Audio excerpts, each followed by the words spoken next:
Well, Stefania, thank you so much for being here with me on the Entrepreneurial Success Podcast. We've got a great episode lined up here for everybody. But before we dive in, why don't I hand over to you so you can introduce yourself to the audience and tell us what you do?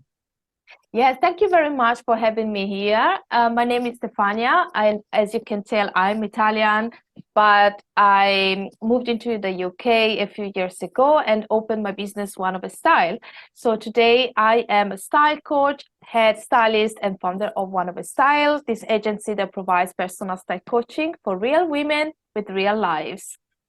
I love it. And you and I have known each other for quite a while now because, we're doing the same networking and etc. So we've definitely come across each other, and we sat at the same table when we won our awards, Yeah. which and we is were amazing. wearing dresses with the same color. You That's remember? right.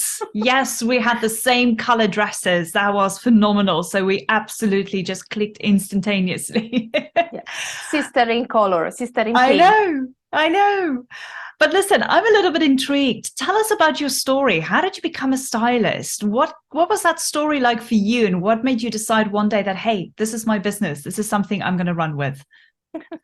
Well, I used to work in fashion before. So for over 10 years, I've been working in fashion as designer and product developer. This is something I always wanted to do. So I graduated in fashion design, and then I started my journey in fashion. And for over 10 years, I was working there. But during these 10 years, I kind of realized that while I love the job, myself, I wasn't very happy. Maybe the environment itself wasn't my bread and butter. Um, for someone that like me had confidence issues, it wasn't just the best environment. I had to deal with a lot of bad situations where your appearance counts more than your skills, and I just didn't feel I just didn't feel okay with it. I just felt very frustrated, and no matter what I did, no matter how good I was with my job, it was never enough. And I always say, if I could be a character of a book, I would be Andrea from The Devil Wears Prada. So, I've been told those nasty things like that I was fat, or that there was a million girls ready to do my job and step in. So it kind of make you feel like you need to be grateful for what you do, even if you receive a ridiculous salary and if you are asked to work a ridiculous amount of hours, but you need to be grateful. And for a while, they tricked me, for a while they hooked me, until at one point I kind of woke up and realized this is not the life I want to deal with. This is not what I want to do with my life. And it was through a research online that I found out a course in image consulting in London. There wasn't anything like that in Italy. I didn't even know that personal styling was a thing back then. Then I fell in love with the description of the course. There was everything I loved: confidence, color, fashion. So I said, okay, let's do it. So I took a first certificate. And you know what? I started applying the rules of styling on myself. So as I was saying before, so I didn't have a big confidence with my body. And I started applying these rules to myself. I started feeling like I was free to express my personality and myself through my style, rather than just copy others or just follow the fashion trends in order to feel accepted. And I started feeling much, much better, and I started feeling more confident. And I guess with time, it just happened. I just found the confidence to quit my job and move to the UK. And slowly I realized that probably this is really what I wanted to do, and that I was meant to do, to help other women find the same strength and find the same confidence, and really find a way to express the personality through their own style. Yeah. And I love your story. And I mean, definitely to getting that confidence, not just within yourself, but then to move to another country. Yeah. Oh, and yeah. then to start a business there. I mean, gosh, that is inspiration in itself right there. Yeah. But I love your story, and I love the growth that you had to go through, starting with that, being passionate about what you do, but also realizing that there's other venues in order to go down that road and, explore Yeah. it more. So well done. And Yeah, I love thank the you. fact that you're here in the UK. I mean, we get to hang out, which is even better. Indeed. I just thought maybe I don't know, again, because maybe in Italy it wasn't such a thing. I didn't feel like I could make it happen. And indeed, it took me from my first certificate, it took me 4 years to got to the point to quit my job, you know. So I just feel like if I was staying in Italy, I would probably never find the courage to do that. So I needed a very big change. And it was Yeah. a bold move also for the language, you know. My English wasn't that good initially when I moved to this country. And I didn't have any connections. But I think I'm the living proof that if you really love something, if you really want things to happen, if you challenge yourself, you can make them happen. Yeah, absolutely. I agree with that 100%. Now, let's talk about personal styling a little bit. And I think, for a lot of people, there are quite a few myths that is behind personal styling. Some of them we might know, some of them we'd never really even heard of. But what are some of those myths that people kind of walk around with when it comes to personal styling? There are quite a few, I have to say. Probably the most common, what I'm asked all the time. So do you have celebrities? Do you work with celebrities? This is such a common mistake because personal styling, maybe it was a celebrity things back in the 50s, in the 60s, in the 80s, but nowadays it's for everyone. And this is also why I say I work with real people with real lives, because everyone can have access to a stylist, you know, and everyone deserves it.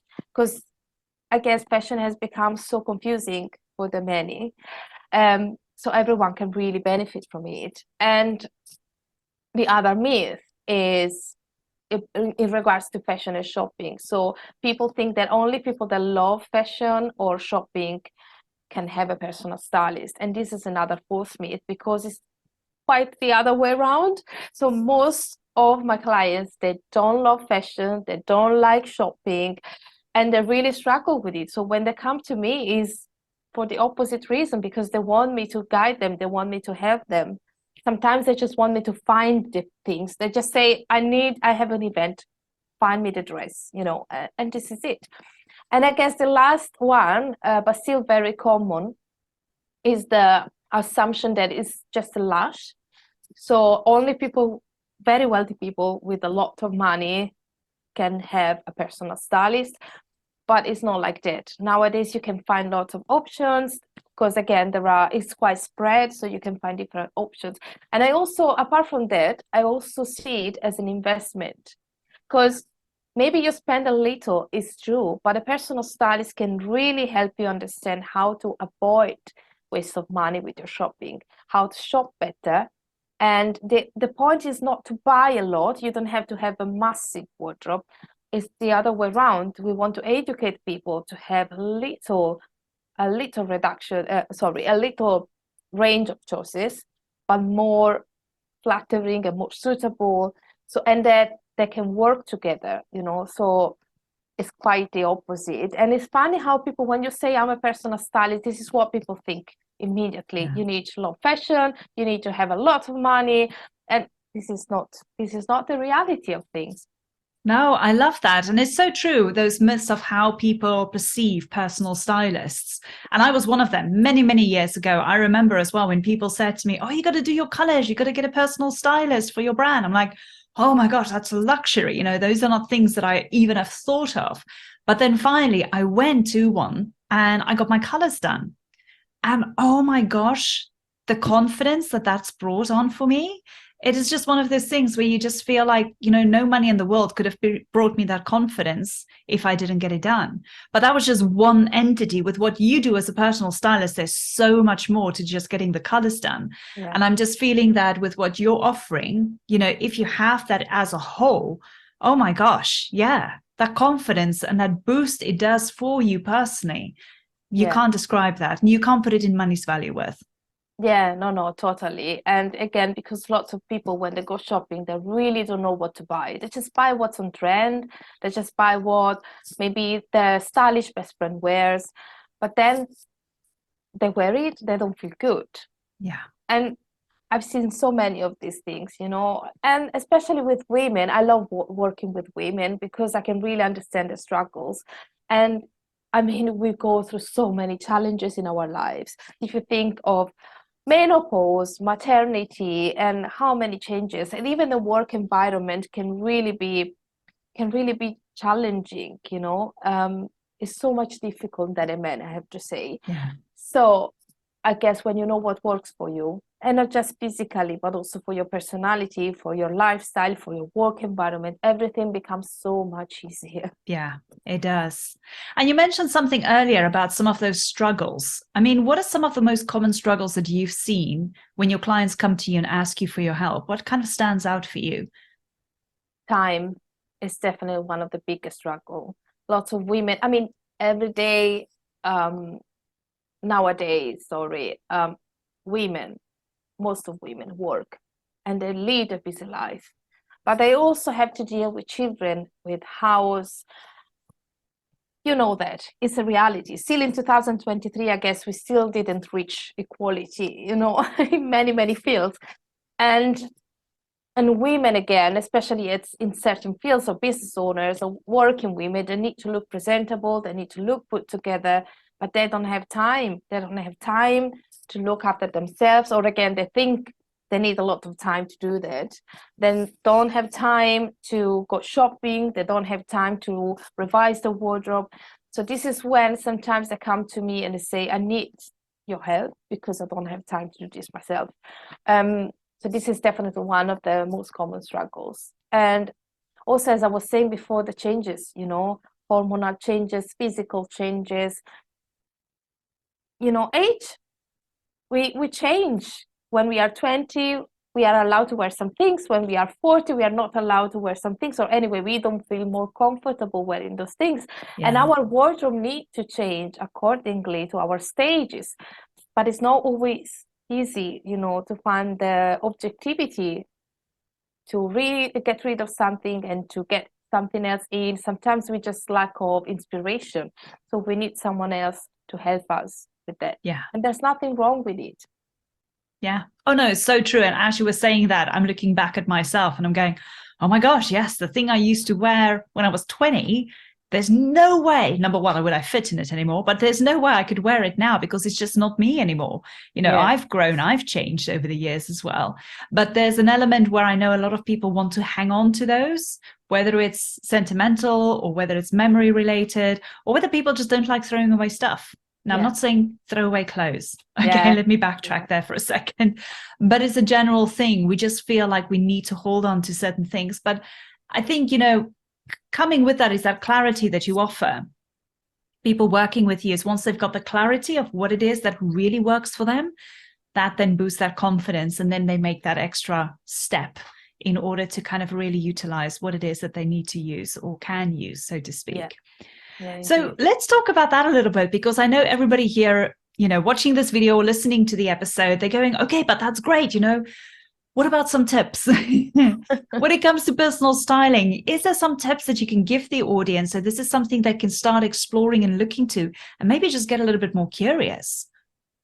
General tips, you know, it's very difficult to share general tips, but what I can say is, first of all, before I can know anyone, this is a general tip, try to wear only what makes you feel comfortable. Because again, sometimes we just follow trends or we just wear what others tell us, I don't know, oh, you look amazing with this. But if we don't feel comfortable, if we don't feel confident, we are not going to look good in a way. So this is the first rule. Just try to feel confident with what you wear. Just don't care about what others say. Don't care about the trends. Don't care about your moms or whatever. Just follow your instinct and wear what make you feel good. And the other thing is, well, that is really on trend, but it's also a good trend. Color is ruling fashion. So I think it's the right opportunity for people to embrace color, even the ones that I've always preferred neutral colors. But the thing is, again, because confidence for me is rule number one. If you don't feel confident wearing color in your clothing, you don't have to do that. But maybe try to consider, colorful lipstick or maybe colorful accessories. Just try to add colors to your style. I think it's a very good way to boost our mood as well. Yeah. There is something called dopamine dressing. There's a lot about talking, and color is one of those elements that is thought to really have an effect on our brain. So whenever we feel a bit low, or in gray days, or in general, we got out of a pandemic, and we also live in a recession. So I don't think it's a very happy moment for most people. So wearing colors can really help us feel a bit more happy. Yeah. So that's the two biggest tips I can share to the I audience at the know. moment. And it works. It so works because, I've seen other people where they just sometimes shine and they're wearing a specific ornament or earrings or scarf or something like, oh my gosh, your face just comes to light when you wear that. And they're like, really? I never thought about it. It's like, that is your color. That's your thing. Yeah. Yeah. But it naturally shows as well. But I think, a lot of it is how it makes you feel inside. Just like you say, it brings those emotions to light. So yeah, I think, if we all go through our wardrobes and kind of put a couple of things on that we really love, but also just sometimes being a little bit bold with color, you might find that actually, just by doing those two things, it really just starts making you go, oh, this is interesting. I should explore this a little bit more. Yeah. And actually, we were talking about changes before. I forgot to mention the pandemic has changed a lot the way we live, the way we work, and we work a lot online, much more than before. So I see still lots of people not considering color as an option when they have their Zoom meetings. But really wearing a color that makes you stand out on camera is really important, especially if you have an interview or if you do one of those networking meetings where there are lots of people on the screen. And again, not everyone likes to stand out, but I guess our image and our colors can really help us can help our voice to be heard a bit more, if it makes sense. So yeah, absolutely. Just adding a little bit of color, and especially if you're going to be on camera. I mean, cameras love color, so you're definitely going to add some onto it. I mean, silly example, but just before this Zoom recording, this episode recording, I had blue earrings on, and I looked at myself and I was like, "Oh God, that doesn't work." I went to put these yellow ones, and I was like, that's better. Makes my face come alight a little bit more. But it's just those funny things. So you've got to explore, you've got to play with it a little bit. And especially if you go into Zoom meetings, make a bit of an effort. You'll also feel good anyway, regardless. Yeah. I want to ask you a little bit on a different aspect. So more to do with your business. You also had your business during the pandemic and obviously with what's happening now in the world, but you still are growing. And I can see from the evidence, from what you're putting out there on social, everything is doing and going so well for you. What are your tips? What are you doing to get your business out there and marketing it? Some magic tricks. I'm joking. Well, I can tell you during the pandemic, of course, it was the worst time ever for my business and for myself. It was really challenging because, as you can imagine, well, the first thing that people cut out is a luxury business. And with luxury, I mean something that is not necessary, okay, like food, beverages, and we know what. So it was really difficult. But you know what? And while everyone else, to protect me, they were recommending me to just put my business on hold, just stop everything and just focus on my child. I had a 2.5-year-old boy at the time, focusing on my child, on family, just to relax and try to live the pandemic with another mood. But something inside me was telling me not to do that. I could slow down, but it wasn't the time to stop. It wasn't the time to disappear. It was the time to be there even more than before. Because I remember someone told me, if people needed you before, they still need you. It's just about priorities. So at the moment, you are not the priority. And this kind of stuck into my head. And I felt like, yes. And I also felt like, yes, everyone is happy now because they can wear the gym wear, because they don't have to dress up. But how long is it going to last? And what happened is, after the first lockdown, when restrictions eased, I found myself fully booked. It was crazy. And that showed me that I was right. People needed me because they felt they've lost their confidence. And it happened also after the second lockdown and after the third lockdown. And every time it was like a confidence boost to me. Keep on doing this. So I was really consistent. And I also think I just believed in myself and what I was doing. That was really fundamental.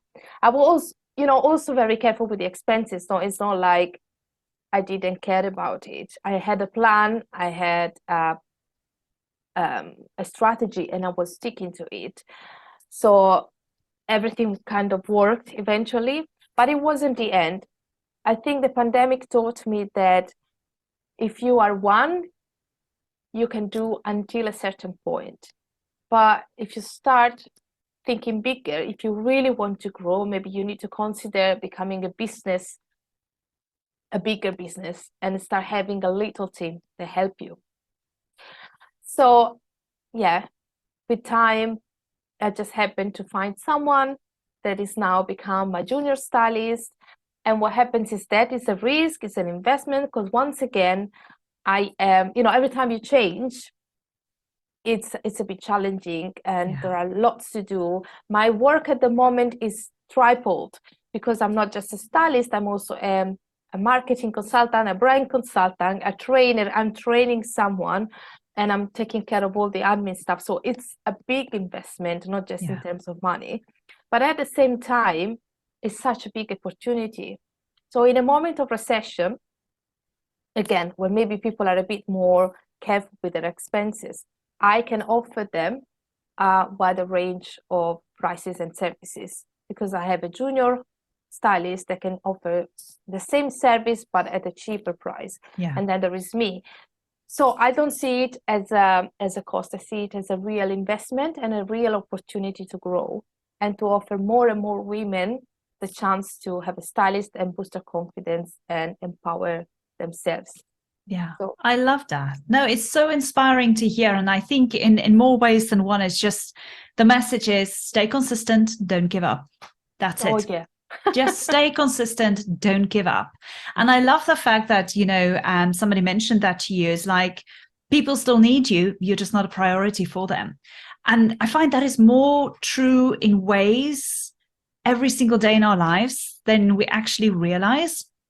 And I've come across this. I mean, I've had people who's been following me for 2 years, maybe even more than that, and then finally came to me and said, now I'm ready.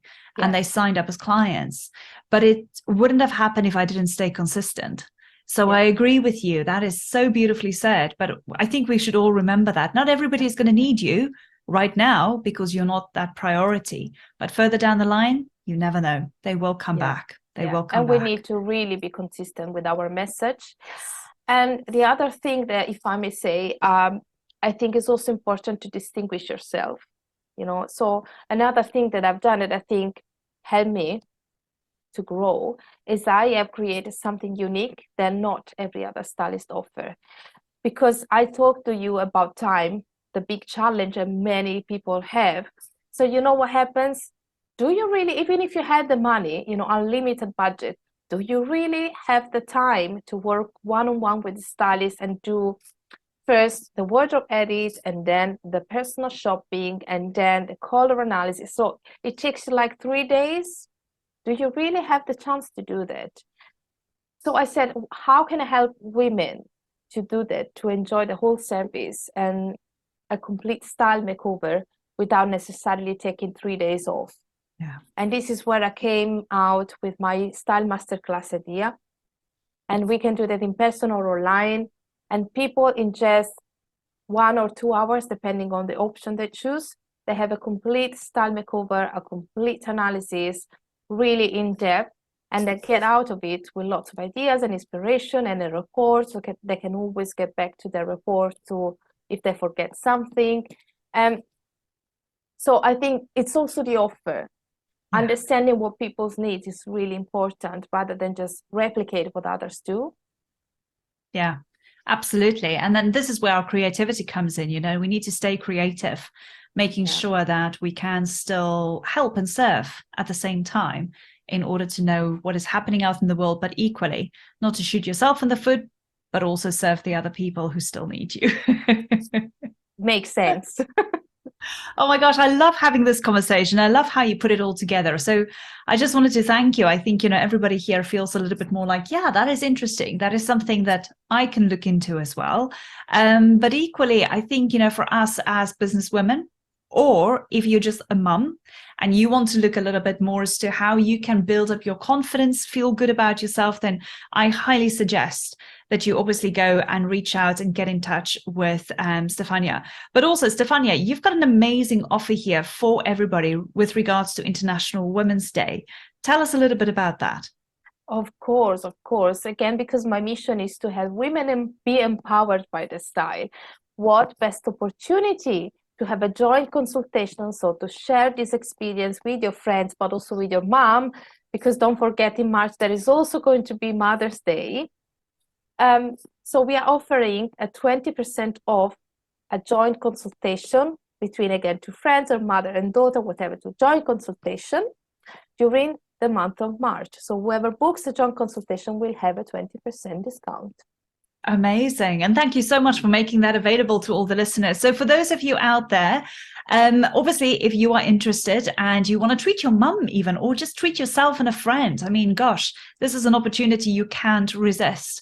My suggestion is reach out to Stefania via social media or her website, and all of those details will be below in the show notes. And just mention saying that you've heard it here on the podcast and you would like to sign up for that 20% discount. And then obviously she will take you through the whole process and chat to you to see how we can make that work for you. But apart from that, Stefania, I just wanted to say thank you so much for being here with me on the podcast. Thank you so much for making this available. And thank you so much for your expertise. It's always lovely to have a conversation with you. So I really appreciate it. And thanks for your time. Thanks to you. It was a real pleasure to speak to you. Thank you. Amazing. Thank you. We'll be in touch soon.